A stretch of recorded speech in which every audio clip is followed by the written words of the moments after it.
Ave María Purísima, sin pecado original concebida. Libro 3, capítulo 7, el proceso de Jesús. Tema 3. Jesús ante Pilato. El interrogatorio de Jesús ante el Sanedrín concluyó como Caifás había previsto. Jesús había sido declarado culpable de blasfemia, un crimen para el cual estaba previsto la pena de muerte.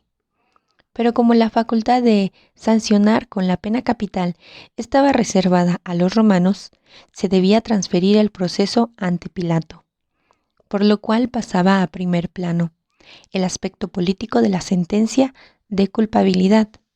Jesús se había declarado a sí mismo Mesías. Había pues reclamado para sí la dignidad regia, aunque entendida de una manera del todo singular.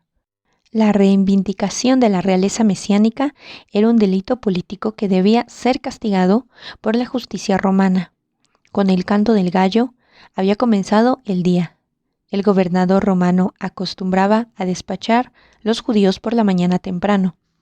Así, Jesús fue llevado por los acusadores al pretorio y presentado a Pilato como un malhechor merecedor de la muerte. Es el día de la Parasceve, de la fiesta de la Pascua. Por la tarde se preparaban los corderos para la cena de la noche. Para ello se requería la pureza ritual. Por tanto, los sacerdotes acusadores no pueden entrar en el pretorio pagano y tratan con el gobernador romano a las puertas del palacio. Juan, que nos transmite esta información en el capítulo 18 y versículo 28 y siguientes, deja entrever de este modo las contradicciones entre la observancia correcta de las prescripciones culturales de pureza y la cuestión de la pureza verdadera e interior del hombre.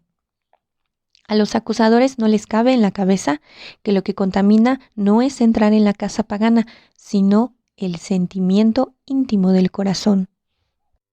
Al mismo tiempo, el evangelista subraya con esto que la cena pascual aún no ha tenido lugar y debe hacerse todavía la matanza de los corderos. En la descripción del desarrollo del proceso, los 4 evangelistas concuerdan en todos los puntos esenciales. Juan es el único que relata el coloquio entre Jesús y Pilato, en el que la cuestión de la realeza de Jesús, del motivo de la muerte, se resalta en toda su profundidad. Capítulo 18, versículos del 33 al 38. Obviamente, entre los exegetas se discute el problema del valor histórico de esta tradición, mientras Charles H. Dodd y también E. Raymond Brown la valoran en sentido positivo. Charles K. Barrett se manifiesta extremadamente crítico. Cito: las añadiduras y modificaciones que hace Juan no inspiran confianza en su fiabilidad histórica. Fin de la cita. Sin duda, nadie espera que Juan haya querido ofrecer algo así como un acta de proceso. Pero se puede suponer, ciertamente, que haya sabido interpretar con gran precisión la cuestión central de la que se trataba y que, por tanto, nos ponga ante la verdad esencial de este proceso. Así, Barrett dice también que Juan ha identificado en la realeza de Jesús con la mayor sagacidad la clave para interpretar la historia de la pasión y ha resaltado su significado, tal vez más claramente que ningún otro autor neotestamentario. Pero preguntémonos antes que nada, ¿quiénes eran exactamente los acusadores? ¿Quién ha insistido en que Jesús fuera condenado a muerte? En las respuestas que dan los evangelios hay diferencias sobre las que hemos de reflexionar.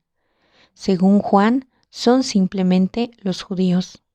Pero esta expresión de Juan no indica en un modo alguno el pueblo de Israel como tal, como quizás podría pensar el lector moderno, y mucho menos aún comporta un tono racista.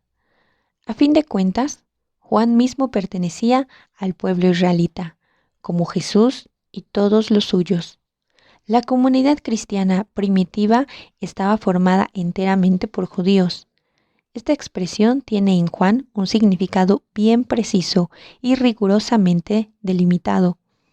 Con ella designa la aristocracia del templo. En el cuarto evangelio, pues el círculo de los acusadores que buscan la muerte de Jesús está descrito con precisión y claramente delimitado. Designa justamente la aristocracia del templo, e incluso en ella puede haber excepciones, como da a entender la alusión de Nicodemo, capítulo 7, versículos 50 y siguientes. En Marcos, en el contexto de la amnistía pascual, Barrabás o Jesús, el círculo de los acusadores se amplía. Aparece el oglos, que opta por dejar libre a Barrabás. Oglos significa, ante todo, simplemente un montón de gente, la masa. No es raro que la palabra tenga una connotación negativa, en el sentido de chusma. En cualquier caso, no indica el pueblo de los judíos propiamente dicho. En la amnistía de la Pascua, que en realidad no conocemos por otras fuentes, pero de la cual no hay razón alguna para dudar, la gente, como es usual en amnistías de este tipo, tiene derecho a presentar una propuesta manifestada por aclamación. En este caso, la aclamación del pueblo tiene un carácter jurídico. En cuanto a esta masa, se trata en realidad de partidarios de Barrabás, movilizados para la amnistía naturalmente como rebelde al poder romano. Podía contar con cierto número de simpatizantes. Por lo tanto, estaban presentes los secuaces de Barrabás, la masa, mientras que los seguidores de Jesús permanecían ocultos por miedo. Por eso la voz del pueblo con la que contaba el derecho romano se presentaba de modo unilateral. Así, en Marcos aparecen los judíos, es decir, los círculos sacerdotales distinguidos, y también el oglos, el grupo de partidarios de Barrabás, pero no el pueblo judío propiamente dicho. El oglos de Marcos se amplía en Mateo con fatales consecuencias, pues habla del pueblo entero. Capítulo 27, versículo 25, atribuyéndoles la petición de que se crucificará a Jesús. Con ello, Mateo no expresa seguramente un hecho histórico. ¿Cómo podría haber estado presente en ese momento todo el pueblo y pedir la muerte de Jesús? La realidad histórica aparece de manera notoriamente correcta en Juan y en Marcos. El verdadero grupo de los acusadores son el círculo del templo de aquellos momentos, a los que en el contexto de las amnistías pascual se asociaba la masa de los partidarios de Barrabás. Tal vez se puede dar la razón en esto a Joaquín Yilka, según el cual Mateo, yendo más allá de los hechos históricos, ha querido formular una etiología teológica para explicar con ella el terrible destino de Israel en la guerra judeo-romana, en la que se quitó al pueblo el país, la ciudad y el templo. En este contexto, Mateo piensa quizás en la palabra de Jesús en las que predice el fin del templo. Cito: Jerusalén, Jerusalén, que matas a los profetas y lapidas a los que te son enviados. ¿Cuántas veces he querido reunir a tus hijos, como la gallina reúne a sus pollitos bajo las alas? Pero no habéis querido. Pues bien, vuestra casa quedará vacía. Fin de la cita. Mateo capítulo 23, versículos 37 y siguientes. A propósito de estas palabras, como ya se indicó en la reflexión sobre el discurso escatológico de Jesús, es preciso recordar la estrecha analogía entre el mensaje del profeta Jeremías y el de Jesús. Jeremías, contra la ceguera de los círculos dominantes de entonces, anuncia la destrucción del templo y el exilio de Israel, pero también habla de una nueva alianza. El castigo no es la última palabra, sino que sirve para la curación. De manera análoga, Jesús anuncia la casa vacía y ofrece ya desde ahora la nueva alianza, sellada con su sangre. En la última instancia, se trata de curación, no de destrucción ni repudio. En caso de que el pueblo entero hubiera dicho, según Mateo, su sangre caiga sobre nosotros y nuestros hijos, capítulo 27, versículo 25, entonces el cristiano recordará que la sangre de Jesús habla una lengua muy distinta de la de Abel. Comparar Hebreos capítulo 12, versículo 24. no clama venganza y castigo, sino que es reconciliación. No se derrama contra alguien, sino que es sangre derramada por muchos, por todos. Como dice Pablo, pues todos pecaron y todos están privados de la gloria de Dios. Cristo Jesús, a quien Dios constituyó sacrificio de propiciación mediante la fe en su sangre. Romanos capítulo 3, versículos del 23 al 25. De la misma manera que basándose en la fe, se debe leer de modo totalmente nuevo la afirmación de Caifás sobre la necesidad de la muerte de Jesús. También debe hacerse así con las palabras de Mateo sobre la sangre. Leídas en la perspectiva de la fe, significan que todos necesitamos del poder purificador del amor, que esta fuerza está en su sangre. No es maldición, sino redención, salvación, solo sobre la base de la teología de la última cena y de la cruz, que recordemos todo el Nuevo Testamento. Las palabras de Mateo sobre la sangre adquieren su verdadero sentido. Pasemos de los acusadores al juez, el gobernador romano Poncio Pilato. Aunque Flavio Josefo y especialmente Filón de Alejandría trazan de él un perfil del todo negativo, en otros testimonios aparece como resolutivo, pragmático y realista. A menudo se dice que los evangelios, siguiendo una tendencia prorromana por motivos políticos, lo habrían presentado cada vez más positivamente, cargando progresivamente la responsabilidad de la muerte de Jesús sobre los judíos. Sin embargo, en la situación histórica de los evangelistas, no había razón alguna en favor de esta tendencia. Cuando se redactaron los evangelios, la persecución de Nerón había mostrado ya el perfil cruel del Estado romano y toda la arbitrariedad del poder imperial, si podemos datar el Apocalipsis más o menos en el periodo en que se compuso el Evangelio de Juan. Resulta evidente que el cuarto Evangelio no se ha formado en un contexto que pudiera haber dado motivos para un planteamiento simpatizante con los romanos. La imagen de Pilato en el Evangelio nos muestra muy realísticamente al prefecto romano como un hombre que sabía intervenir de manera brutal. Si eso le parecía oportuno para el orden público, pero era consciente de que Roma debía su dominio en el mundo también y no era en último lugar a su tolerancia entre las divinidades extranjeras y a la fuerza pacificadora del derecho romano. Así se nos presenta a Pilato en el proceso a Jesús. La acusación de que Jesús se habría declarado rey de los judíos era muy grave.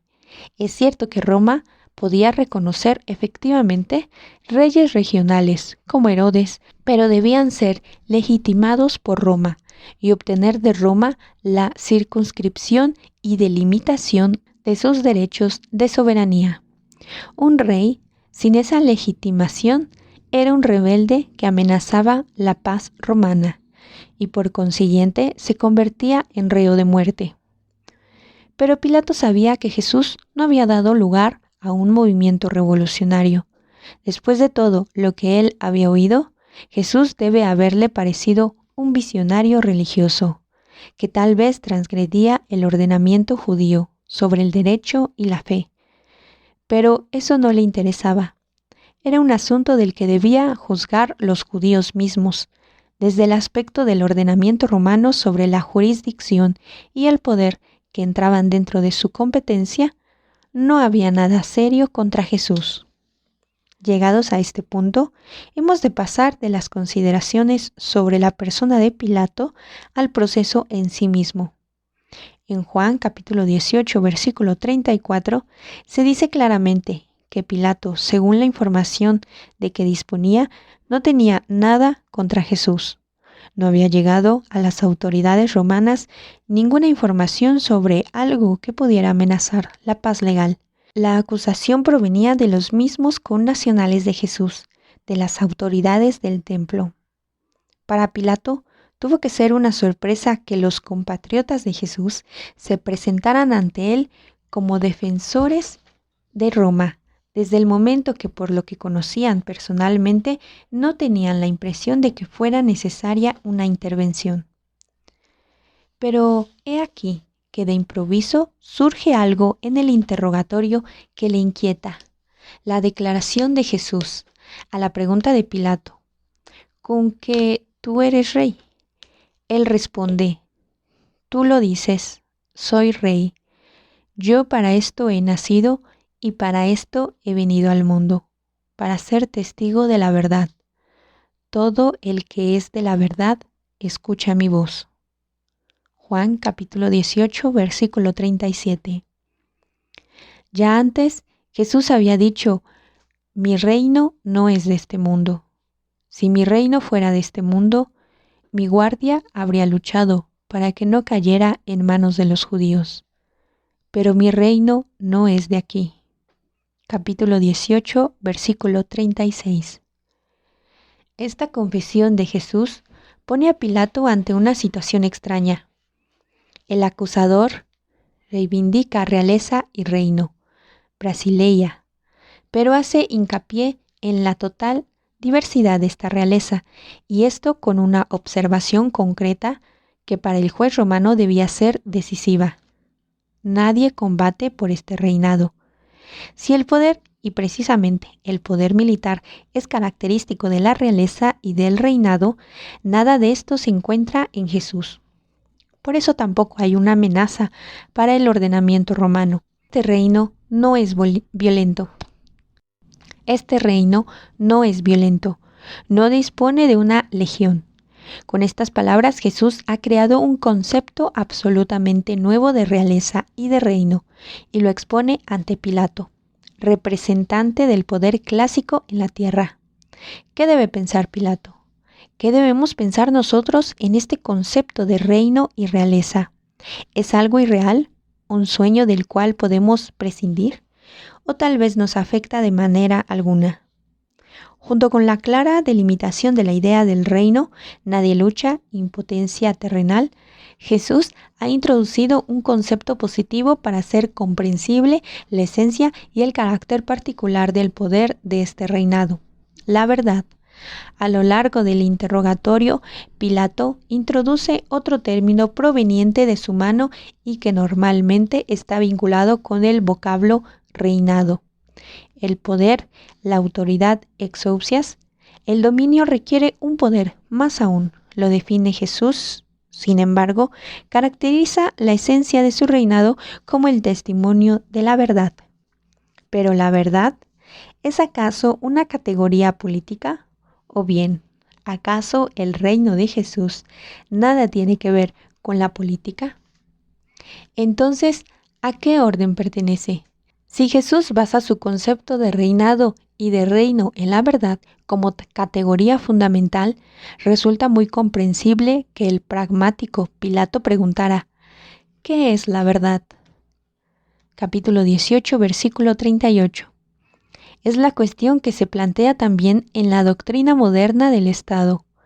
¿Puede asumir la política la verdad como categoría para su estructura? ¿O debe dejar la verdad como dimensión inaccesible a la subjetividad y tratar más bien de lograr establecer la paz y la justicia con los instrumentos disponibles en el ámbito del poder?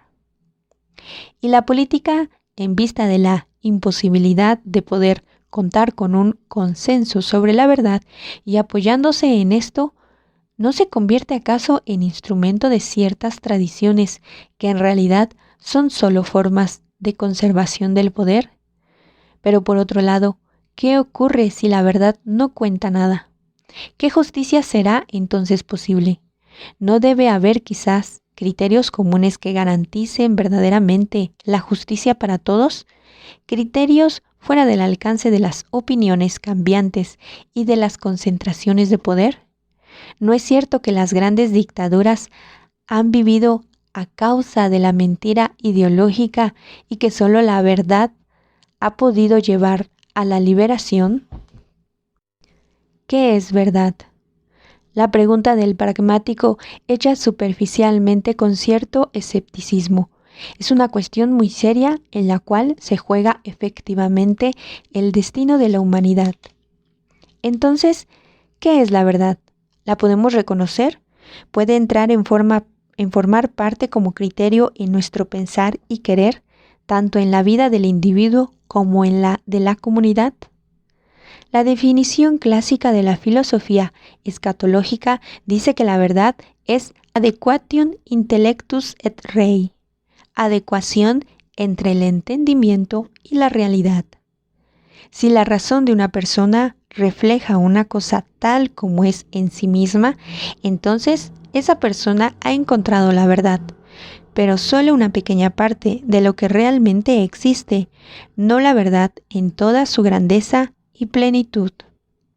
Con la afirmación de Santo Tomás, ya nos acercamos más a las intenciones de Jesús.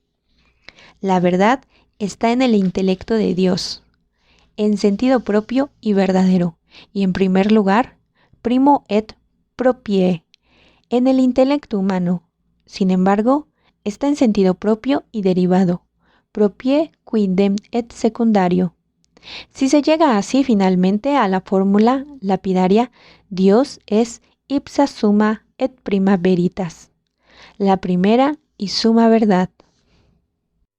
Con esta fórmula estamos cerca de lo que Jesús quiere decir cuando habla de la verdad para cuyos testimonios ha venido al mundo.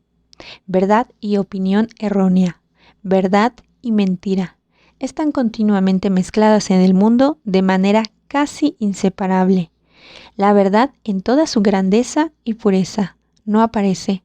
El mundo es verdadero en la medida en que refleja a Dios, el sentido de la creación, la razón eterna de la cual ha surgido, y se hace tanto más verdadero cuando más se acerca a Dios. El hombre se hace verdadero, se convierte en sí mismo, si llega a ser conforme a Dios. Entonces alcanza su verdadera naturaleza. Dios es la realidad que da al ser el sentido. Dar testimonio de la verdad significa dar valor a Dios y a su voluntad, frente a los intereses del mundo y sus poderes. Dios es la medida del ser.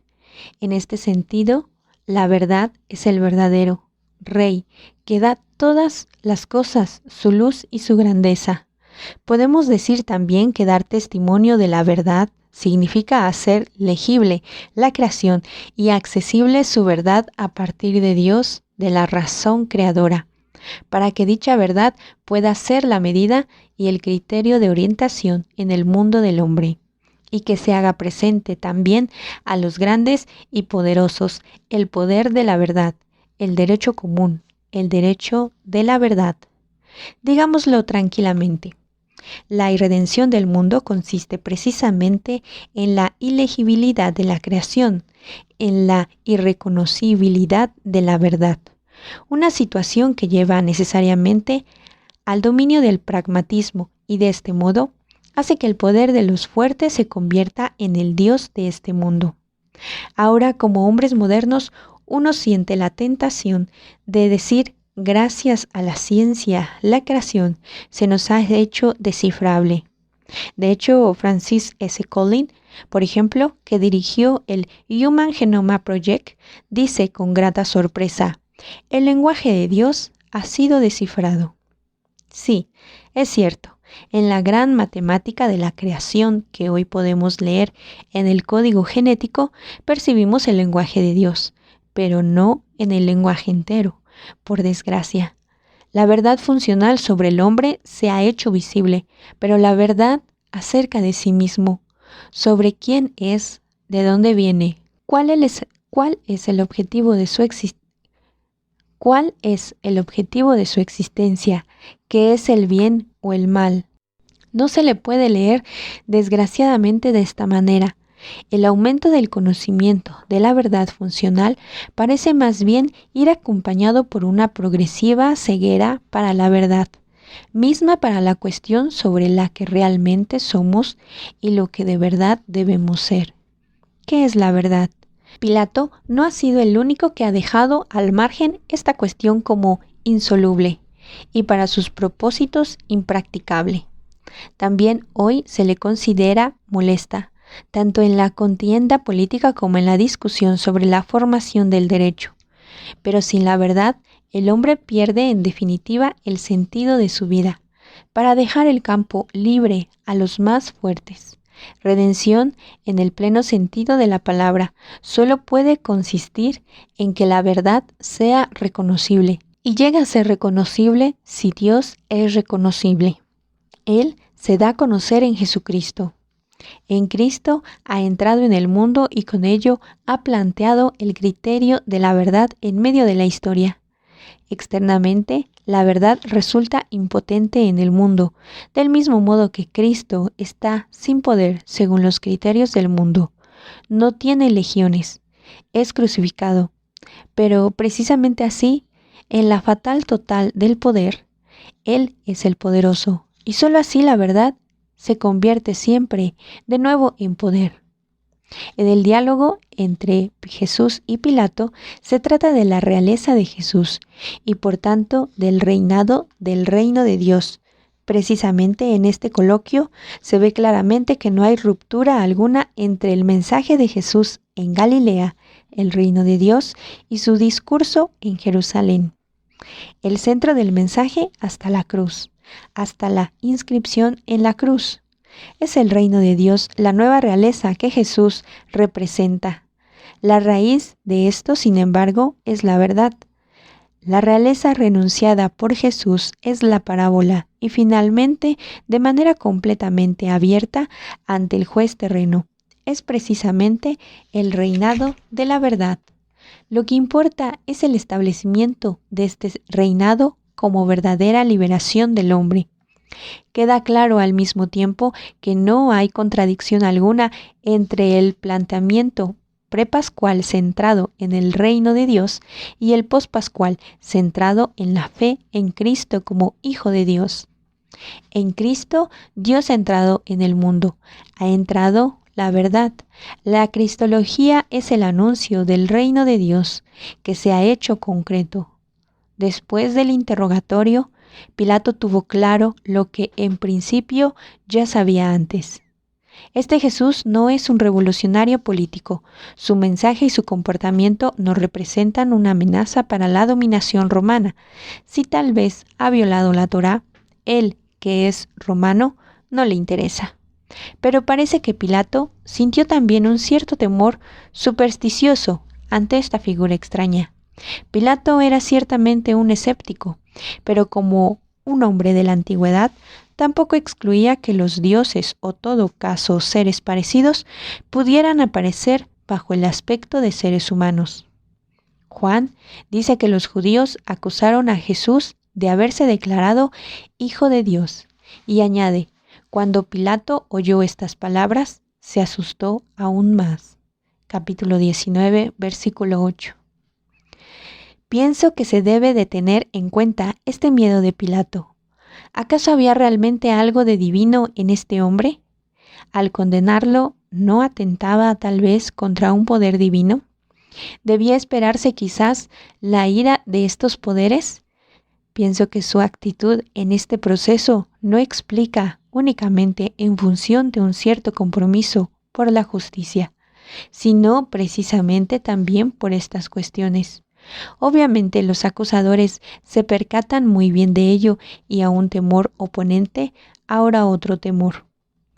Contra el miedo supersticioso por una posible presencia divina, ponen ante sus ojos la amenaza muy concreta de perder el favor del emperador, de perder su puesto y caer así a una situación delicada. La advertencia, si sueltas a ese, no eres amigo de César. Juan capítulo 19, versículo 12. Es una intimidación. Al final, la preocupación por su carrera es más fuerte que el miedo por los poderes divinos. Pero antes de la decisión final hay todavía un intermedio dramático y doloroso en 3 actos, que al menos brevemente hemos de considerar.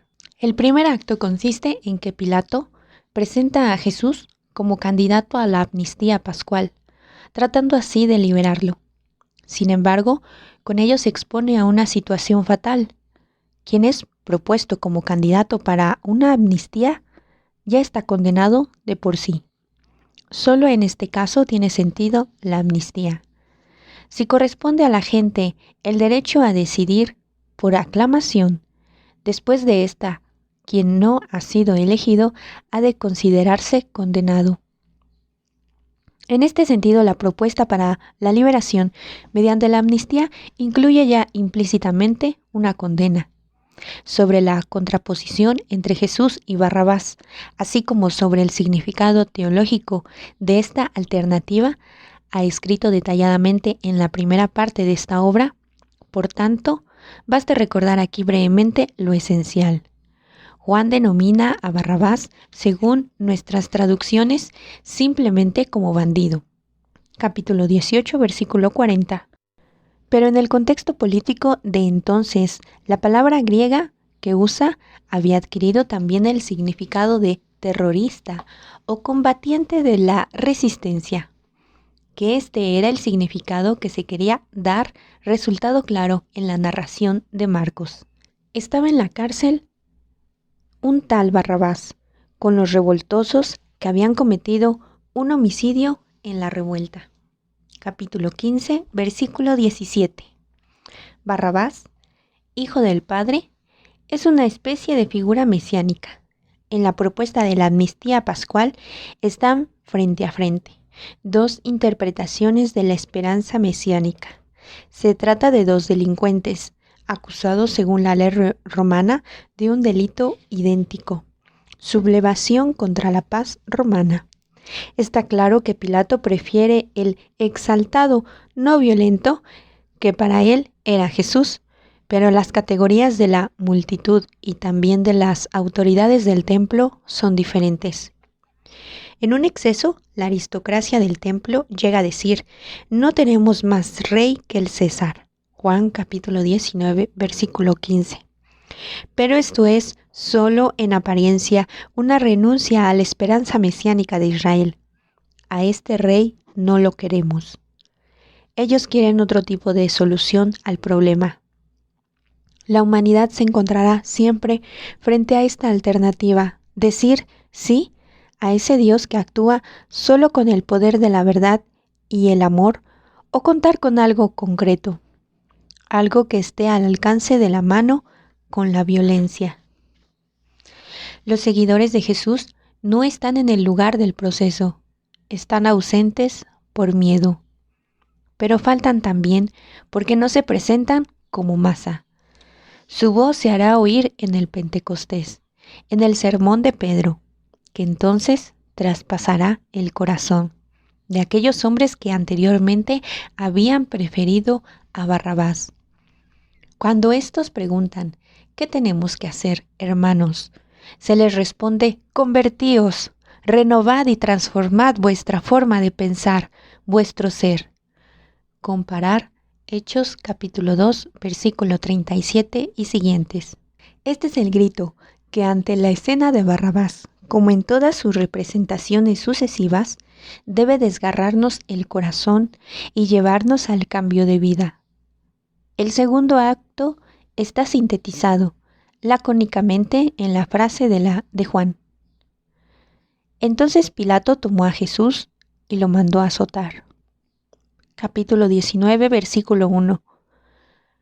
La flagelación era el castigo que, según el derecho romano, se infligía como pena concomitante a la condena a muerte. En Juan aparece, sin embargo, como algo que tiene lugar en el contexto del interrogatorio, una medida que el prefecto estaba autorizado a tomar en virtud de su poder policial. Era un castigo extremadamente bárbaro. El condenado era golpeado por varios guardias hasta que se cansaban y la carne del delincuente colgaba en jirones sanguinolentos.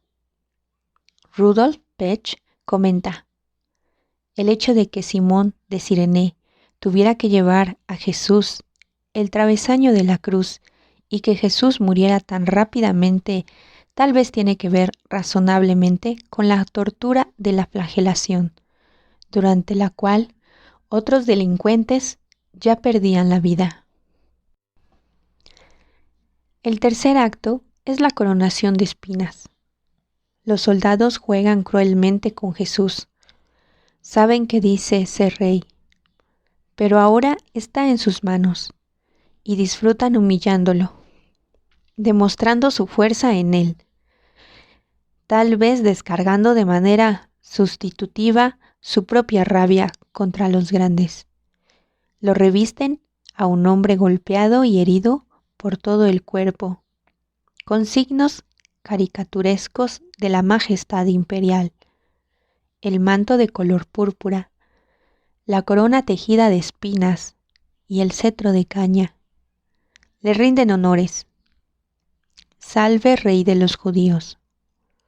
Su homenaje consiste en bofetadas con las que manifiestan una vez más todo su desprecio por él. Mateo capítulo 27, versículo 28 y siguientes. Marcos capítulo 15, versículo 17 y siguientes. Y Juan capítulo 19, versículo 2 y siguientes. La historia de las regiones conoce la figura del rey pantomima, similar al fenómeno del chivo expiatorio. Sobre él se carga todo lo que aflige a los hombres. Se pretenden así alejar del mundo todo eso. Sin saberlo, los soldados hacen lo que no conseguían aquellos ritos y costumbres. Él soportó el castigo que nos trae la paz, y con sus cardenales hemos sido curados. Isaías capítulo 53, versículo 5. Jesús es llevado con este aspecto caricaturesco a Pilato, y Pilato lo presenta al gentío, a la humanidad. Ecce homo, aquí tenéis al hombre. Juan capítulo 19, versículo 5. Probablemente el juez romano está conmocionado por la figura llena de burlas y heridas de este acusado misterioso, y cuenta con la compasión de quienes lo ven. Ecce homo. Esta palabra adquiere espontáneamente una profundidad que va más allá de aquel momento en que Jesús aparece lo que es propiamente el hombre. En él se manifiesta la miseria de todos los golpeados y abatidos. En su miseria se refleja la inhumanidad del poder humano, que aplasta de esta manera al impotente. En él se refleja lo que llamamos pecado, en lo que se convierte el hombre cuando da la espalda a Dios y toma en sus manos, por cuenta propia, el gobierno del mundo. Pero también es cierto el otro aspecto. A Jesús no se le puede quitar su íntima dignidad. En él sigue presente el Dios oculto. También el hombre maltratado y humillado continúa siendo imagen de Dios. Desde que Jesús se ha dejado azotar, los golpeados y heridos son precisamente imagen del Dios que ha querido sufrir por nosotros. Así, en medio de su pasión, Jesús es imagen de esperanza. Dios está del lado de los que sufren. Al final Pilato vuelve a su puesto de juez. Dice una vez más: aquí tenéis a vuestro rey. Juan capítulo 19, versículo 14. Después pronuncia la sentencia de muerte. Ciertamente la gran verdad de la que habíamos hablado, Jesús le había quedado inaccesible, pero la verdad concreta de este caso, Pilato la conocía bien. Sabía que este Jesús no era un delincuente político y que la realeza que pretendía no constituía peligro político alguno. Sabía, pues, que debería ser absuelto. Como prefecto representaba el derecho romano sobre el que se funda la paz romana. La paz del imperio que abarca el mundo. Por un lado, esta paz estaba asegurada por el poder militar de Roma. Pero con el poder militar por sí solo no se puede establecer ninguna paz. La paz se funda en la justicia. La fuerza de Roma era un sistema jurídico, un orden jurídico con el que los hombres podían contar. Pilato, repetimos, conocía la verdad de la que se trataba en este caso y sabía lo que la justicia exigía de él. Pero al final ganó en la interpretación pragmática del derecho. La fuerza pacificadora del derecho es más importante que la verdad del caso. Esto fue tal vez lo que pensó, y así se justificó ante sí mismo. Una absolución del inocente podía perjudicarle personalmente. El miedo a eso fue ciertamente un motivo determinante de lo que hizo, pero además podía provocar también otros trastornos y desórdenes que precisamente en los días de Pascua había que evitar. La fuerza fue para él en esta ocasión más importante que la justicia. Debía dejar de lado no solo la grande e inaccesible verdad, sino también la del caso concreto. Creía cumplir de este modo con el verdadero significado del derecho, su función pacificadora. Así calmó tal vez su conciencia. Por el momento todo parecía ir bien. Jerusalén permaneció tranquila, pero que en último término la paz no se puede establecer contra la verdad. Es algo que se manifestaría más tarde.